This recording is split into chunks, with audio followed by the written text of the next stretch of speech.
L'université Andrews élit un nouveau président. La conférence de la jeunesse adventiste pour le Christ rassemble des centaines de personnes en Australie. Un programme d'ADRA encourage l'alphabétisation au Salvador. Un hôpital en Malaisie s'associe à une compagnie aérienne pour promouvoir la sécurité des voyages. Le développement de ces titres et d'autres nouvelles encourageantes aujourd'hui sur ANN.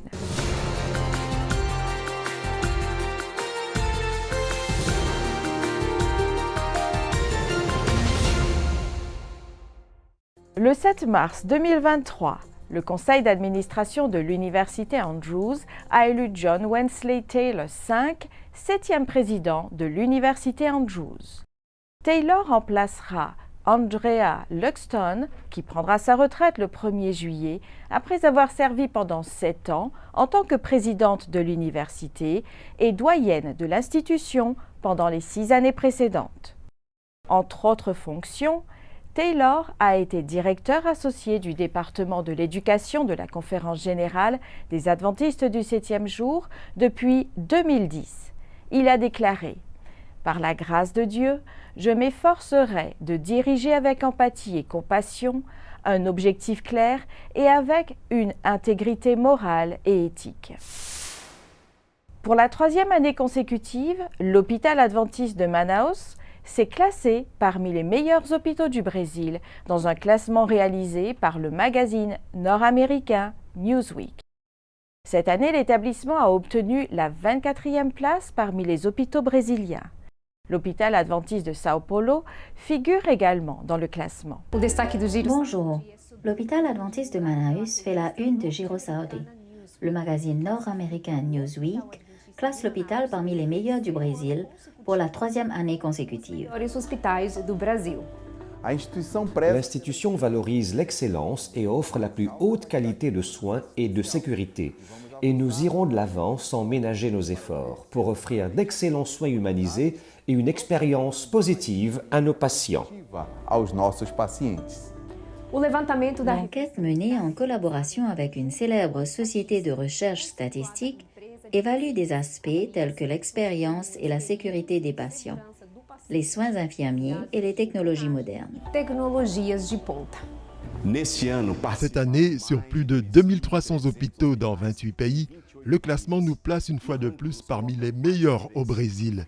Ce résultat renforce notre engagement à poursuivre cette mission de soins infirmiers et de technologies de pointe. Suivez-nous sur nos réseaux sociaux pour ne rien manquer de ce qui se passe ici. Intitulée, appelée par son nom, la conférence de la jeunesse adventiste pour le Christ, la JAC, a rassemblé des centaines de jeunes à Melbourne, en Australie. Elle s'est tenue à l'hôtel de ville Saint-Kilda avec plus de 420 participants inscrits et plus de 250 personnes en visite le jour du sabbat.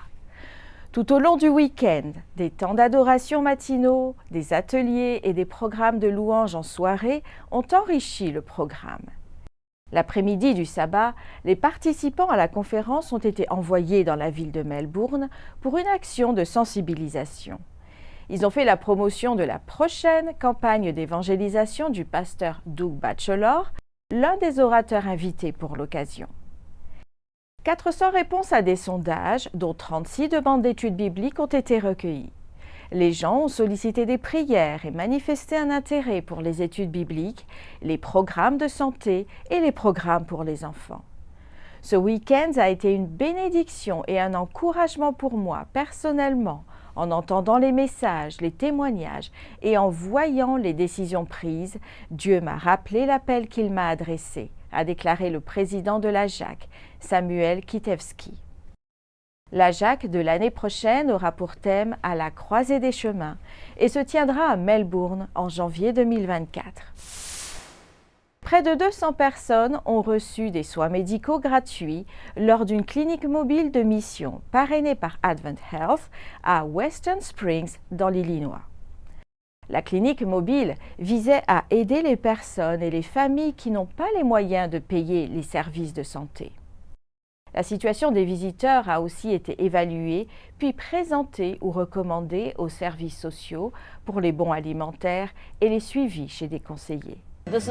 C'est la première fois à la Grange, mais c'est la deuxième fois que nous organisons un événement annuel médical. Nous offrons les soins primaires, la podologie, l'optique, les soins dentaires, la pédiatrie, la pharmacie, des médicaments gratuits, des tests de glycémie et nous vérifions leur taux de cholestérol. Nous les mettons en contact avec les ressources déjà présentes dans la communauté. Nous les exposons à ces ressources afin qu'ils puissent continuer à bénéficier de soins de qualité et à aller mieux. La mission, la prise en charge, ne s'arrête donc pas là dans cette clinique. Il ne s'agit que d'un premier pas dans cette direction. Ils aident beaucoup de gens, surtout si vous n'avez pas d'assurance maladie. Ils sont très gentils, aimables et accueillants. Ce que vous faites est une très bonne chose. J'essaie de venir le plus souvent possible. J'ai quitté le Ghana en 2018 pour étudier aux États-Unis. Il y a un mois, ma famille s'est installée ici. Parce que c'était gratuit, nous avons décidé de venir en consultation. C'est tellement pratique d'avoir tout à proximité. Il suffit de se déplacer d'un endroit à l'autre. Le lycée de Lyon entretient un partenariat de longue date avec Advent Health et surtout avec l'hôpital La Grange. Il propose des métiers de la santé, des cours et des visites à l'hôpital. Et ce centre de soins gratuit nous amène encore plus loin. Il est une ressource formidable pour notre communauté. Tout le monde est un ange ici, et tout cela au même endroit. L'orthopédiste, le dentiste, les ophtalmologues, ils sont très serviables. C'est ce que nous faisons, c'est notre objectif.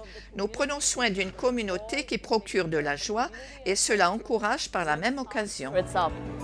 C'est une excellente initiative d'Advent Health de proposer ce programme gratuit pour que les personnes bénéficient d'examens médicaux et d'informations. La communauté remercie d'avoir organisé cette mission. L'Église adventiste du 7e jour, dans la région interaméricaine, a tenu une réunion consultative de 2 jours sur les ministères des publications à son siège, situé à Miami, en Floride, aux États-Unis. La réunion avait pour but d'inspirer et de motiver les administrateurs de l'Union et les directeurs des ministères des publications à planifier et à redécouvrir de nouvelles et meilleures pratiques pour engager l'Église dans l'accomplissement de la mission par le biais de la presse écrite. Le pasteur Almir Maroni, directeur des ministères des publications de la Conférence générale, a parlé aux dirigeants de leur responsabilité de définir leur réalité, de leur travail et les défis auxquels ils sont confrontés dans le ministère des publications afin de confirmer et de renforcer la vision et la mission. Maroni a déclaré « Les colporteurs sont importants et pertinents parce qu'ils font un travail que personne d'autre ne peut faire. » Il a ajouté « Il y a un énorme potentiel dans l'accomplissement de la mission. » Il suffit d'imaginer que chaque personne s'implique dans le partage des publications. Les dirigeants des églises des 24 unions de la division interaméricaine se préparent à une distribution massive du livre La tragédie des siècles, le 18 mars 2023. Après une courte pause, nous reviendrons avec un nouvel épisode sur l'Asie et sur un programme d'ADRA en faveur de l'alphabétisation au Salvador. Why is there evil in the world? Are Christians hypocrites? Is the Bible a fairy tale? Does Jesus love everyone? Church doesn't feel relevant to my life. Is God even real? You have questions? Let's talk about it. I Believe Bible.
Plus de 500 personnes au Salvador ont appris à lire et à écrire grâce à une initiative annuelle soutenue par ADRA, l'Agence de développement et de secours adventiste, et au partenariat avec le ministère de l'Éducation du Salvador. Des centaines de personnes se sont assemblées à l'école professionnelle adventiste de San Juan Opico, Libertad, en Amérique centrale pour une cérémonie spéciale de remise des diplômes durant laquelle 521 personnes ont reçu un diplôme pour avoir terminé le programme d'alphabétisation en 1 an. Le pasteur Eli Henry, président de l'Église de la Division interaméricaine, a salué le travail acharné des membres bénévoles de l'Église, d'ADRA et de l'administration de l'Union pour leur engagement de plusieurs décennies à améliorer la vie de tant de personnes dans le pays. Les statistiques nationales montrent qu'en 2019, en moyenne, 30% ou plus de 500 000 personnes ne savaient pas lire ou n'avaient pas atteint le niveau de la 6e, a déclaré Alexander Figueroa, directeur d'ADRA au Salvador. Il a également indiqué que 70% des personnes inscrites au programme d'alphabétisation sont des personnes âgées et 90% d'entre elles sont des femmes. Lorsque nous offrons l'éducation, nous apportons le développement, a déclaré Figueroa. Chaque bénéficiaire a reçu son diplôme, un manuel de lecture et une Bible. Le pasteur Abdel Pacheco, président de l'Union du Salvador, a félicité tous les bénéficiaires et a remercié les agences gouvernementales et les donateurs d'avoir aidé au cours de ces 2 dernières décennies à améliorer la vie de milliers de personnes à travers le pays. L'épisode d'aujourd'hui apporte plus d'informations sur l'importance du travail accompli par l'ASI, une organisation de membres laïcs adventistes du 7e jour. Depuis ses débuts modestes, l'ASI s'est développée en une organisation qui donne aux ouvriers de Dieu les moyens de prêcher le message de l'Évangile dans le monde entier.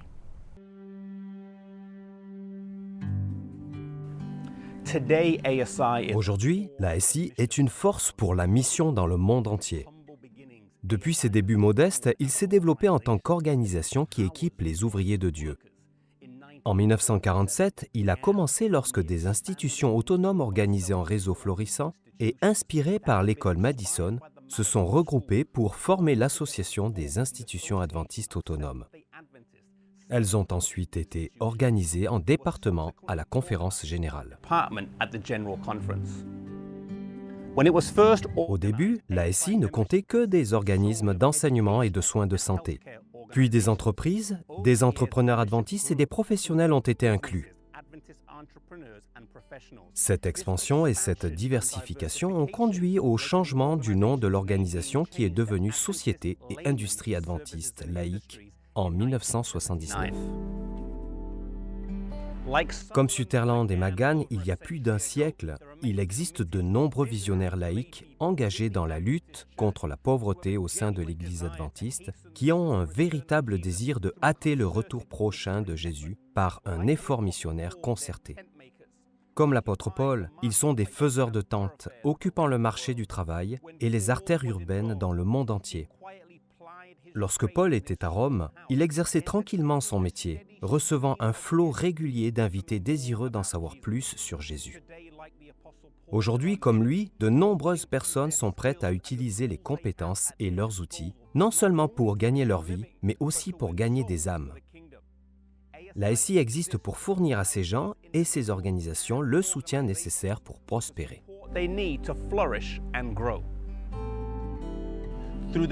Grâce à la mise en réseau et une formation lors de notre convention annuelle, une aide financière et un mentorat, nous favorisons l'innovation et la mission au sein de l'Église.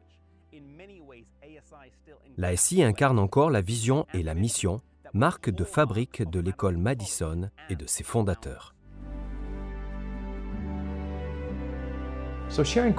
Partager le Christ sur le marché est la devise de l'ASI. Chaque entreprise a son propre marché. Nous avons notre propre marché en tant que ministère. Nous avons une maison de retraite, une ferme, une boulangerie, des étudiants. Les étudiants font partie du marché. Nous voulons les voir s'engager avec le Christ dans la mission de l'Évangile. La communauté aussi en fait partie. Lorsque nous nous engageons auprès d'elle en fournissant des services et en faisant des affaires, nous voulons le faire de façon à partager la bonne nouvelle du Christ de manière efficace. Où que vous soyez, vivez, travaillez, étudiez, Dieu veut que vous contribuiez au ministère qui doit s'exercer au-delà des murs de l'Église. Grâce à l'AIC, vous apprenez comment partager le Christ en tant qu'étudiant dans votre université, au travail en tant que professionnel, en tant que médecin, homme d'affaires, artiste, graphiste. Il y a des façons étonnantes d'apprendre à partager le Christ. L'ASI devient le pool, le cœur même de ce qu'est l'adventisme. Il s'agit d'un mouvement laïque. Ellen White déclare « L'œuvre de Dieu sur cette terre ne pourra jamais être achevée tant que les membres de notre Église n'uniront pas leurs efforts à ceux des ministres et des responsables de l'Église. » C'est donc d'une importance vitale. L'ASI s'engage à répandre le message des trois anges dans le monde entier en cette génération. Chaque projet qu'elle entreprend, chaque personne qu'elle forme et équipe est un maillon de cette longue chaîne menant vers cet unique objectif.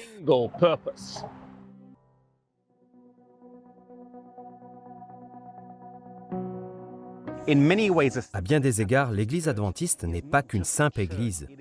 C'est un mouvement composé de groupes d'individus partageant les mêmes idées, toujours en mouvement, toujours en train d'innover, toujours à la recherche de nouvelles frontières.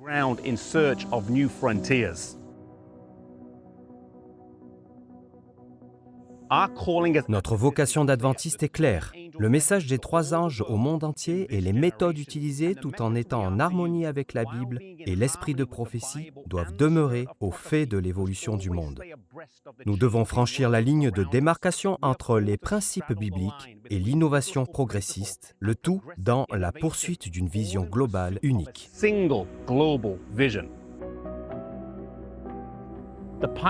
Les pionniers de cette Église ont franchi cette ligne avec succès en renversant des barrières. James et Ellen White, Stephen Haskell, G.N. Andrews, Anna Knight, Percy McGann, E.D. Sutherland. Ils étaient tous fidèles, courageux, indomptables et engagés, à la fois innovateurs et missionnaires.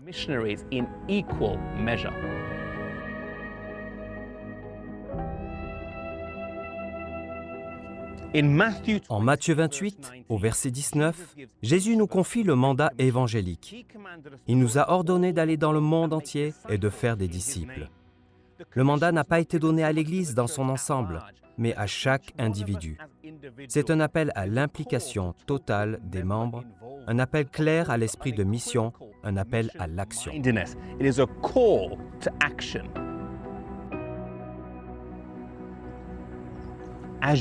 En contemplant le travail des pionniers, demandez-vous ce que vous pouvez faire dans le travail qui vous attend. Suivez l'appel que Jésus vous a lancé et allez de l'avant. Engagés et courageux, innovateurs et missionnaires, prêts à bouleverser le monde pour la gloire de Dieu.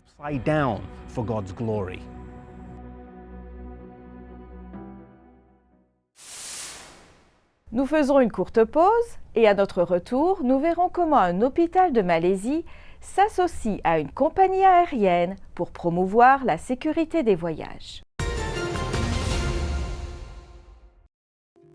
Pourquoi Dieu a-t-il créé les parasites? Les grillons mormons tirent leur nom des essaims massifs de ce parasite qui a dévasté les cultures des colons mormons en 1847.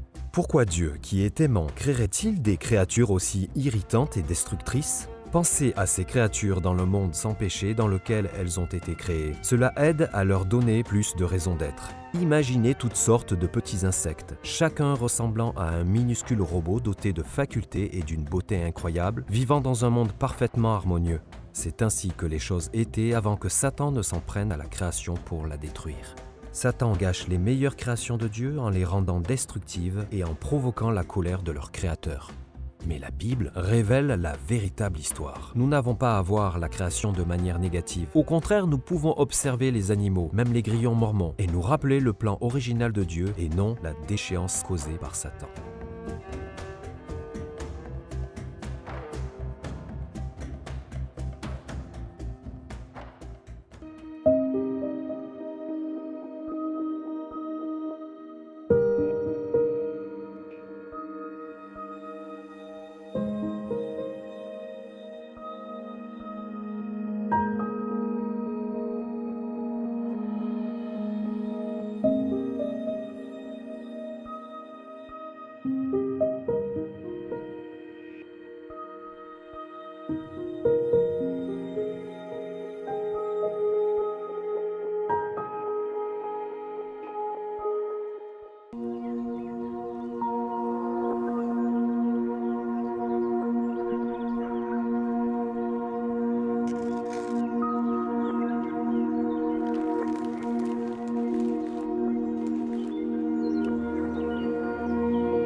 L'hôpital adventiste de Penang, une des institutions les plus prestigieuses de Malaisie, a conclu une alliance stratégique avec Fireflies Airlines pour promouvoir les voyages médicaux dans le pays. Le 17 février 2023, à Aryaduta Medan, les deux institutions ont signé un partenariat visant à offrir aux voyageurs indonésiens de plus grandes possibilités de visiter Penang tout en obtenant des soins médicaux. C'est une excellente occasion pour l'hôpital adventiste de Penang à s'associer aux différentes industries dans le pays et de présenter les soins de santé et le mode de vie adventiste aux partenaires commerciaux et aux touristes, a déclaré Ronald Kohaeng, président directeur général de l'hôpital adventiste de Penang. Il a ajouté « Cela ouvre de nouvelles voies à l'hôpital pour atteindre et partager l'espoir et la guérison de Dieu à travers le ministère de la Santé. » L'hôpital adventiste de Penang a récemment célébré ses 98 ans d'existence et attend avec impatience de nouvelles occasions de servir la communauté de Penang. Nous vous invitons maintenant à écouter ce très beau chant que la mission adventiste a partagé avec nous. Le chant intitulé « Close », près de toi, interprété par Naash Moati, nous rappelle la présence de Jésus agissant dans notre vie.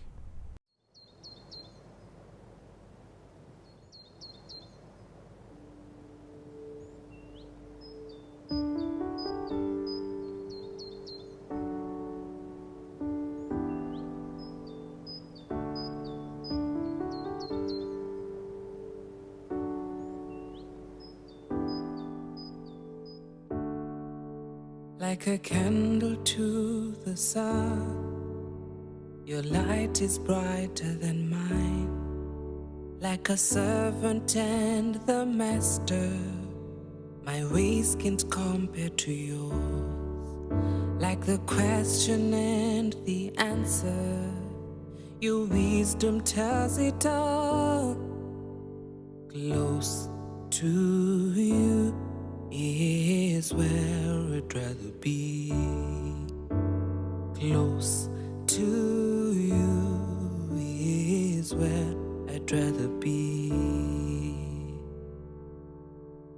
Your embrace is what I need, my life on you to build, and my needs for sure you shall meet. At your time I'll be complete.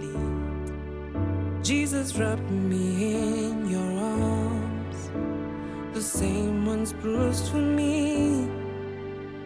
Close to you is where I'd rather be. Close to you is where I'd rather be.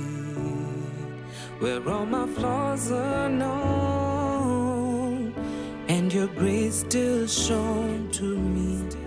All imperfections brought before you, so I can grow.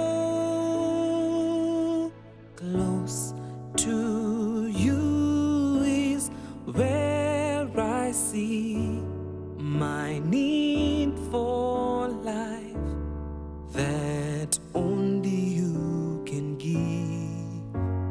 Close to you is where I find my comfort, knowing I am loved. Close to you is where I see my need for life that only you can give me. And close to you is where I find my comfort, knowing I am loved. Close to you, I am loved, and I know I am loved. Merci d'avoir suivi ANN. Rejoignez-nous la semaine prochaine pour plus de nouvelles du siège de l'Église adventiste du 7e jour. Savez-vous que l'Église adventiste du 7e jour a une chaîne YouTube où vous pouvez regarder ANN Vidéo, ANN in Depth et plein d'autres vidéos étonnantes sur la prophétie, la santé et l'étude de la Bible? N'oubliez pas de cliquer sur « S'abonner » pour ne jamais manquer une nouvelle vidéo. Nous vous invitons à laisser un commentaire ou une demande de prière. Une équipe prie pour vous 24 heures sur 24 et 7 jours sur 7. Avant de vous dire au revoir, nous vous laissons avec une bonne nouvelle tirée du livre Romains chapitre 8 au verset 28. Il est dit « Nous savons du reste que toute chose concourt au bien de ceux qui aiment Dieu, de ceux qui sont appelés selon son dessein. » C'était notre programme de cette semaine. N'oubliez pas que vous pouvez toujours visiter adventiste.news pour des nouvelles quotidiennes et des vidéos. Nous nous retrouvons la semaine prochaine pour d'autres nouvelles de foi, d'amour et d'espérance. Que Dieu vous bénisse.